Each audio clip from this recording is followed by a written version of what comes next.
बाजूला सारून एक सर्वसामान्य कुटुंबातील एक 34 वर्ष महाराष्ट्राला ज्यांनी पोलिसाची सेवा दिली, ज्यांनी सर्वसामान्य जनतेची सेवा केली, असा एक तगडा उमेदवार पैलवान आम्ही या दोघांच्या मध्ये उभा केलाय.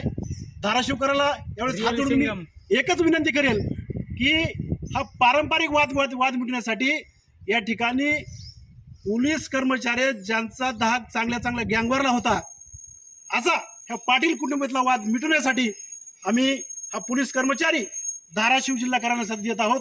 माझी धाराशिवकरांना एकच विनंती राहील की असा खमक्या उमेदवार तुम्हाला दिलाय, कुठल्याही प्रसंगाला धावून जाणारा, कोणत्याही अडीअडचणीला धावून जाणारा उमेदवार आहे. म्हणून सर्व धाराशिवकरांना एक विनंती करेल, येणाऱ्या 7 तारखेला एक उस्मानाबाद जिल्ह्याचं विकासाभिमुख नेतृत्व म्हणून वंचित बहुजन आघाडीच्या सर्वसामान्य जनतेच्या हातामध्ये सत्ता द्या.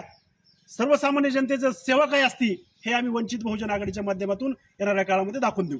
दादा, वंचित बहुजन आघाडीकडे पाहताना शक्यतो बहुजनांचा पक्ष असं पाहिलं जातं, पण उपेक्षित मराठा समाज असेल, उपेक्षित ओबीसी जे असते, या ओबीसीला तुमचं काय सांगणं असणार आहे या माध्यमातून? मी तुमच्या माध्यमातून सांगू इच्छितो, आदरणीय बाळासाहेब आंबेडकर ह्यांनी जे राजकारण केलं, हे राजकारण कधीही मताचं राजकारण केलं नाही.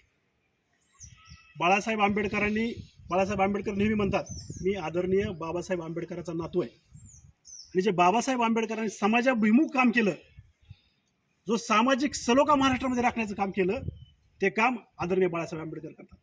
तुम्ही पाठीमागच्या काळामध्ये जर बघितलं, तुम्ही मराठा आरक्षणाचे विषय घ्या, ओबीसी आरक्षणाचा विषय घ्या, अख्ख्या भारतामध्ये परखड भूमिका जर मांडणारा नेता कोण असेल तर तो फक्त आहे आदरणीय प्रकाशजी आंबेडकर.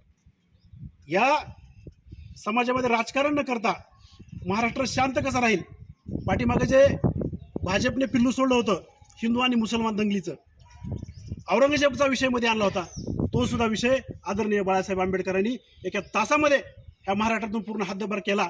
आणि हद्दपार करून तिथं महाराष्ट्र या ठिकाणी शांत राखण्याचं काम आदरणीय बाळासाहेब आंबेडकरांनी केलं. मराठा आंदोलन सुद्धा, ओबीसी आंदोलन सुद्धा एक टोकाची भूमिका होती.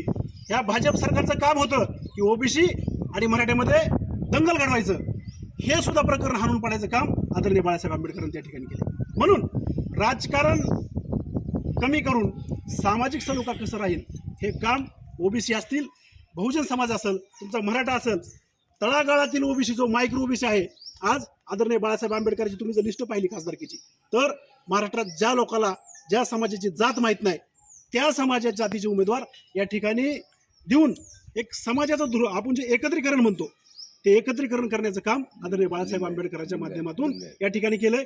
दुसरे, या ठिकाणी आमच्याकडे लिंगायताला उमेदवारी आहे, आमचे उमेदवार लिंगायत आहेत.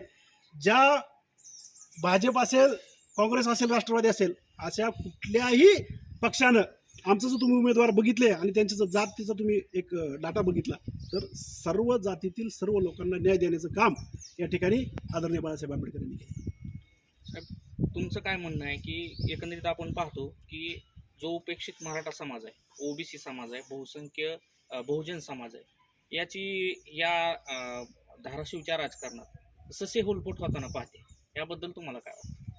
ससे होलपट आजपर्यंत होत असेल, परंतु समाज आता जागा झालेला आहे. जवळजवळ या मतदारसंघामध्ये 57% ओबीसी आहे, 9% मुस्लिम बांधव आहेत. या पद्धतीनं आता समाजाचे अनेक नेते या ठिकाणी येऊन गेलेले आहेत.